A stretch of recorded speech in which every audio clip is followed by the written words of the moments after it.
Unit 5, that is Unsupervised Representational Learning. First of all, what is learning? What is representational learning? This is the question, since our unit itself says representational learning. Nowadays, we have all around us the machines which are smart machines. They are doing reinforcement learning. Now, what does this word reinforcement learning? Reinforcement learning means they take input from the environment and they start learning themselves related to the environment in which they are being kept. For an example, let us say we have Alexa at our home, which is a virtual assistant. Once it is given to us, our voice is not already fed into that system. But when we start speaking to Alexa, slowly and gradually it starts understanding our language, our accent, our way of speaking, and it is different for every individual. So the machine is itself learning. This is called reinforcement learning. A technique that can enhance the speed and the performance of reinforcement learning. It is called representational learning. So we have understood that what is reinforcement learning. So if we design a technique, such a technique which can enhance the speed and the performance of the reinforcement learning, so that is called representational learning. That means we train a feature extractor, or we can say encoder, such that compresses the input images to lower dimensional meaningful representation. We should have such a feature extractor which compresses the input images or input data, anything, to lower dimensional meaningful representation. These are generally implemented with the help of neural network only, since we are talking about neural network as we have started this particular subject. So this reinforcement learning, it is again will be implemented using our neural network only, that downsample their input. By using these representations for the reinforcement learning, we make the task easier and the observation space lower dimensional, which makes the part of training easier. Basically, what do we need to do? We need to train our systems for whatever input will be provided to that. So, it has to be implemented with the help of neural network, which will downsample the input, and by using the representation for the reinforcement learning, we will make our task easier and the observation space lower dimensional, which makes the part of training easier. So basically, we have understood till now that every machine is doing learning in itself, since we are having smart machines. If we talk about your smartphone only, what happens once you type a message? So automatically next time when you try to type the same message, similar words which you had typed earlier in the previous message will start appearing if you enter 1-2 characters only. So that is because your phone has understood that what kind of language you speak, what kind of message you are trying to forward, what sort of messages do you forward. So it is learning by itself. So it is called reinforcement learning, and for this reinforcement learning, we are using our two types of representation learning. One is supervised, another is unsupervised. Supervised learning is a sort of learning in which we already have an expert which exactly knows that what representation it has to learn. But in unsupervised learning, we have unlabeled data. We are learning everything new. We are free to learn any representation. So that is unsupervised learning. In supervised learning, what happens? We will be provided with the data labels. For an example, let us say if we are distinguishing between the two set of images, one is of Tom, another is of Jerry. So already data labels are assigned, and our system, it already knows that how does Tom look and how does Jerry looks. So that is called supervised learning. It will take as an input the images, and it will keep them classified into the space of Tom and the Jerry. But unsupervised learning, we have unlabeled data. Unlabeled data means whatever input images are being fed, the machine does not know that what label should be assigned to that. So what does it do? It simply makes different cluster of similar images. So it is learning by itself. It is free to learn any representation. That is called unsupervised learning. Our unit here is unsupervised representational learning. So we will stick our focus on that only.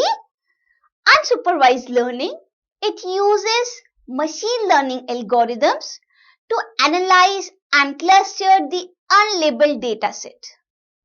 These algorithms, they discover the hidden patterns or the data grouping without the need for human intervention. Here, in these kind of machine learning algorithm, no human intervention is required. The machine analyzes and itself cluster the unlabeled data set. The machine itself discovers the hidden patterns or the data grouping. So that is what happens in case of unsupervised learning. So very first important thing for it is it has unlabeled data. That means there is no labeling, no heading for the data that is coming.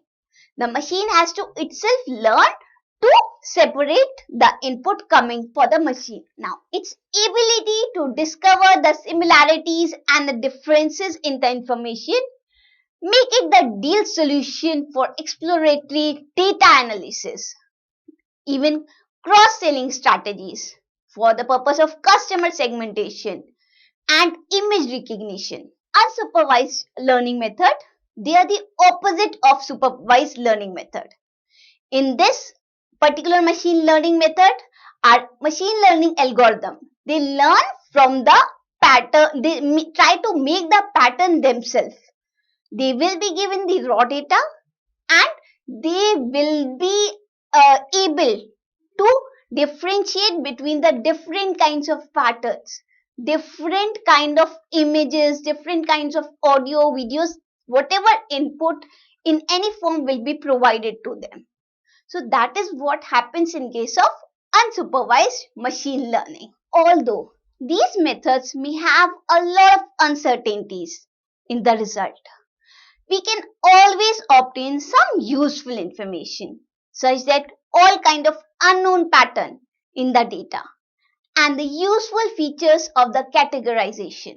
So though these methods, since a machine is doing unsupervised learning, it is itself learning with the help of machine learning algorithm different patterns. So obviously there will be some uncertainties into the result, but we will definitely obtain some useful information from the unknown patterns that will be provided. Unsupervised algorithm, they are called unsupervised. Why? Because the machine learning model, it learns from data sample and the output is not known in advance that how will it be clustered, how will the input be differentiated, how is the pattern going to be formed. So that is why we call this particular type of learning unsupervised, because the machine learning model, it learns from the data samples. Whatever data samples will be provided. Now, there are some well-known unsupervised machine learning algorithms like Hebbian learning, K-means clustering, and hierarchical clustering. These are the most widely used unsupervised algorithm nowadays. Now, based on the machine learning task, we can basically divide our unsupervised machine learning algorithm into few classes. that how are these machine learning algorithms working. So we can classify them into different classes. The first class that we understand here is clustering. Clustering, what does it do?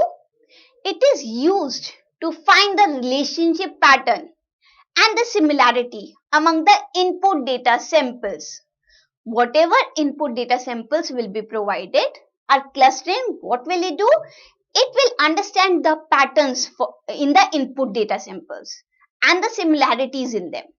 So after finding these patterns, these similarities, our unsupervised learning, they cluster the data sample having similarities into different groups. Like you have no idea that how does Tom look and how does Jerry look, but still you have an idea that one of them is small, one of them is bigger in size. So similarly other features can also be there, that one has pointed ears, another does not have.